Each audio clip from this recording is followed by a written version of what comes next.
Bonjour tout le monde et bienvenue dans Mes Lectures, l'émission qui parle de mes lectures, manga, BD ou comics avec toujours un petit peu de spoil. Comme d'habitude, si vous n'êtes pas à jour dans un titre en particulier ou que vous voulez juste mon avis sur un titre en particulier, chapitrage de la barre YouTube, en description. Voilà, c'est dit, c'est fait. Pensez à mettre un petit pouce bleu, partagez, laissez un commentaire, ça fait toujours plaisir. On approche, comme j'ai dit, je me répète, tout doucement des 3000 abonnés, ça fait super plaisir. Et on va commencer maintenant. Alors on va continuer un petit peu avec la série des mangas, des grosses séries, enfin là c'est des plus petites séries que j'ai lues pendant l'été. Alors l'été, on va dire le mois de septembre c'est encore l'été, donc on va dire oui c'est ça, c'est un peu l'été. J'ai lu les 5 tomes de Shadow House qui sont disponibles chez Glénat. Alors le premier tome était pendant très longtemps indisponible, ils l'ont ressorti à une petite édition.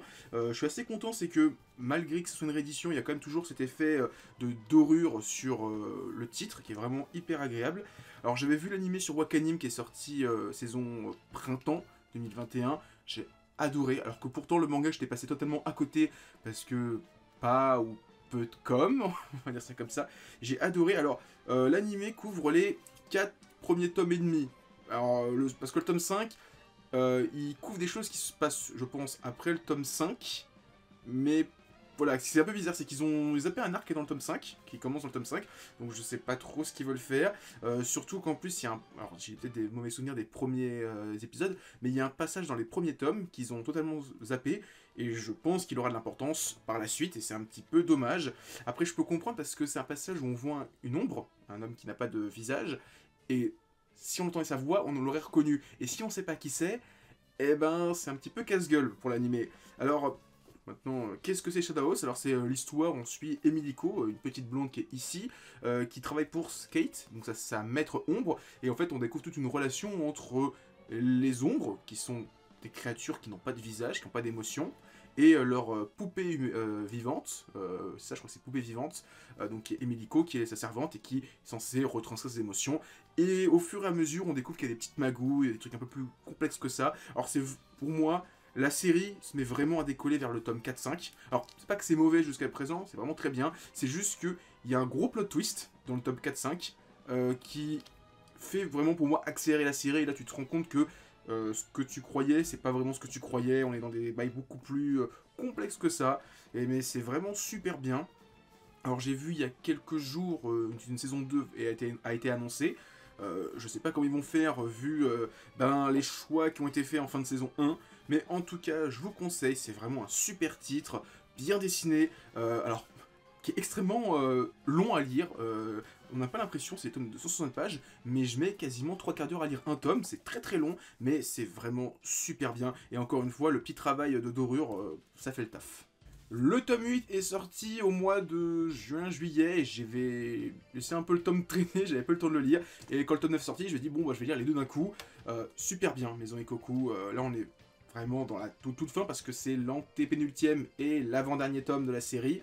Plus qu'un tome. Je pense que après ça, je vais me faire la série Beck qui va sortir chez Delcourt Tonkam en édition dans le même format pour voilà, transition d'édition perfecte chez Delcourt Tonkam, entre guillemets, le perfect. Ouais, il se passe pas mal de choses. Alors, j'ai tout en tête. Je sais que dans ce tome-là, il y a toute une histoire avec ce personnage-là qui essaie de revenir à la charge vis-à-vis du personnage principal, Godai. Dans ce tome-là, il y a ce personnage-là qui sort avec qui va se marier même avec le joueur de tennis. Et alors, dans ce tome-là, il y a énormément de claques. La propriétaire fout des putains de queues-là à Godai.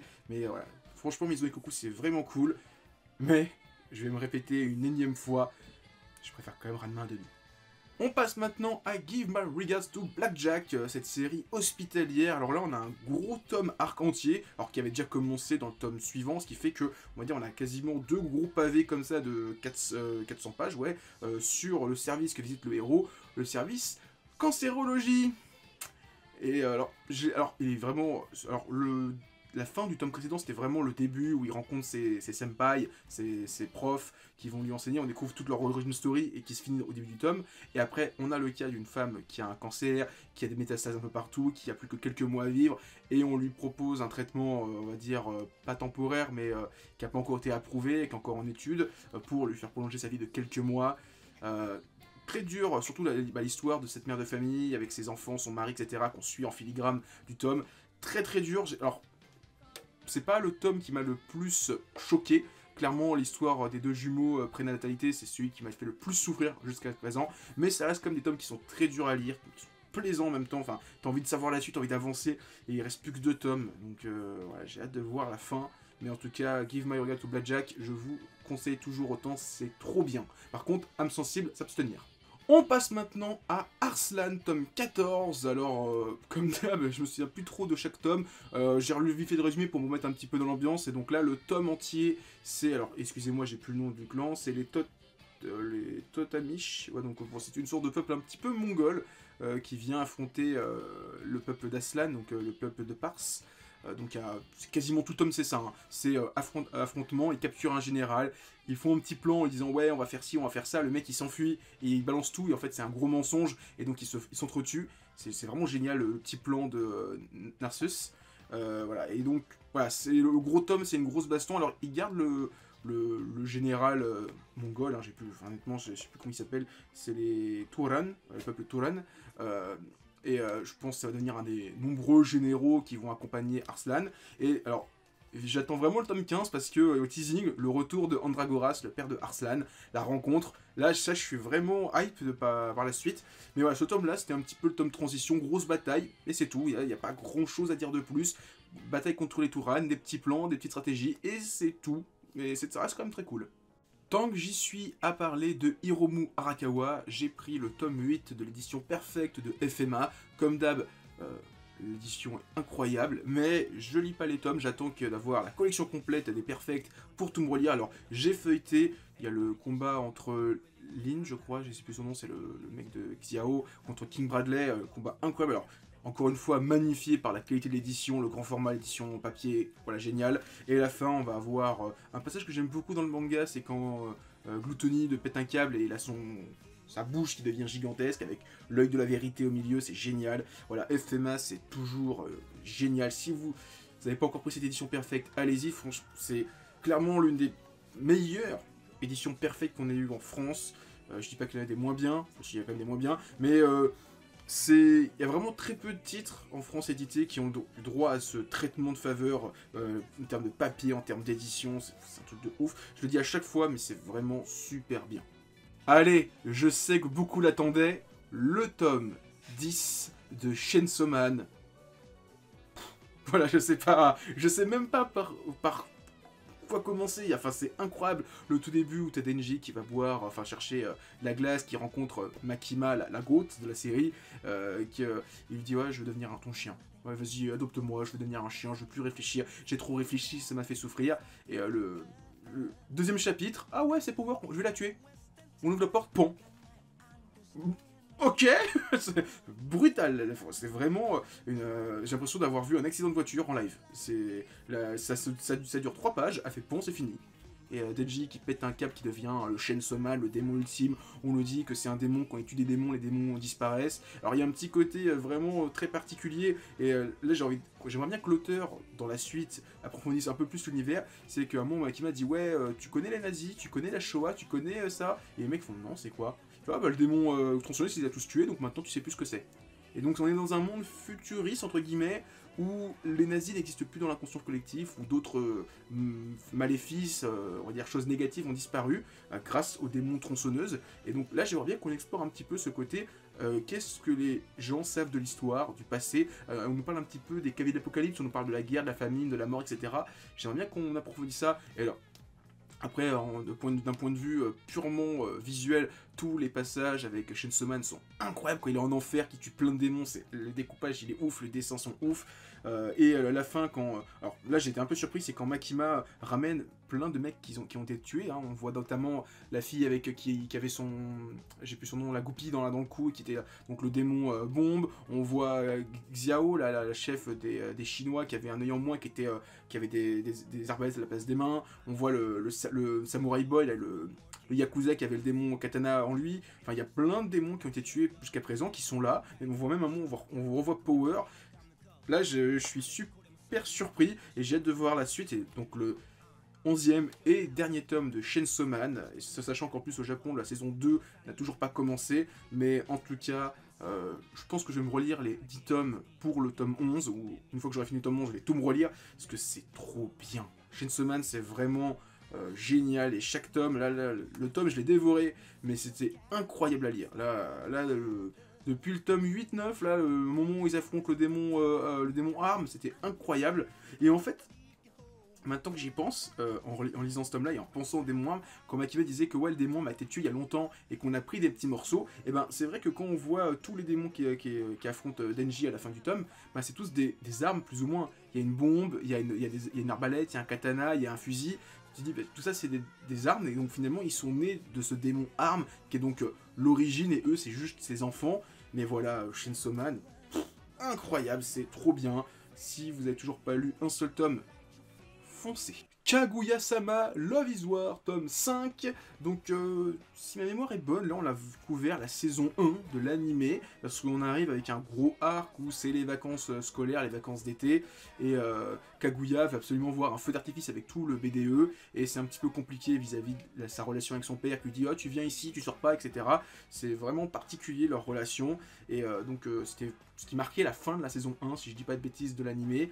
Génial, on a des petites histoires alors, qui ont encore une fois, n'ont pas été racontées dans l'animé, notamment, si je dis pas de bêtises, le passage où il y a le couple qui s'est formé grâce à Kaguya et Shirogane, qui vient les voir pour leur poser des conseils par rapport à la procréation, et qu'eux, ils sont en mode, ouais, ils sont allés trop loin, nous, on n'a même pas commencé à se tenir la main, eux, ils sont déjà en train de parler de faire boum boum, crac crac et compagnie, ils étaient totalement rouges et choqués. Il y a un de mes chapitres préférés d'Idon, c'est quand il y a Fujiwara qui va dans un restaurant de ramen et qui a un vieux qui mange des ramen et dit elle ne connaît vraiment ramen, elle ne prendra jamais ça.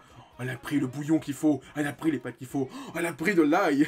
Et à la fin, elle rencontre le trésorier et le président, et le trésorier lui donne tiens, c'est pour toi, et il lui donne un bonbon à la menthe parce qu'elle a plus de la gueule. Je trouve ça génial. Le chapitre il est ouf.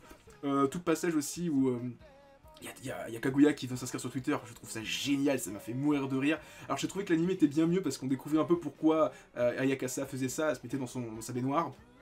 Et le passage aussi où Shirogane il veut s'inscrire à un club et il dit ouais je préfère musique. Et Fujiwara dit non, tu sais pas chanter, casse-toi, je veux pas de toi. C'est génial. Et donc ouais j'ai hâte de lire la suite. Kaguya-sama Love is War, toujours aussi bien, ça me fait trop marrer. J'ai enfin pris le temps de lire le tome 9 de l'édition ultime de Isan de Cobra. Alors, j'avais prévu de le lire en début de semaine, et Belmondo est mort juste après. C'était un petit peu choqué, je dis putain, je lis le tome, ça fait 3 mois que je dois le lire et je le lis, et Belmondo meurt quelques temps après, parce que pour ceux qui savent pas, Belmondo a inspiré le visage de Cobra à Boichi Terasawa. Alors le tome est sorti au mois de juillet normalement, alors moi j'avais reçu les tomes 8, 9 et 10 d'Isan il y a quelques temps, en même temps que le tome 8. Et je m'étais dit je lirai les tomes au fur et à mesure qu'ils sortiront officiellement, et j'ai pris un peu de retard, et c'est pour ça qu'en plus le tome 10 que j'ai juste là, il est encore sous blister, c'est-à-dire que je les avais même pas encore sortis de leur blister avant de les lire. Donc qu'est-ce qu'on a dans ce tome 9? On a 3 histoires, si je dis pas de bêtises, il y en a au moins une qui était dans l'édition noir et blanc de Black Box, c'est l'histoire des hommes épées, où donc Cobra rencontre un peuple d'épées qui prennent le contrôle d'armures ou d'êtres vivants.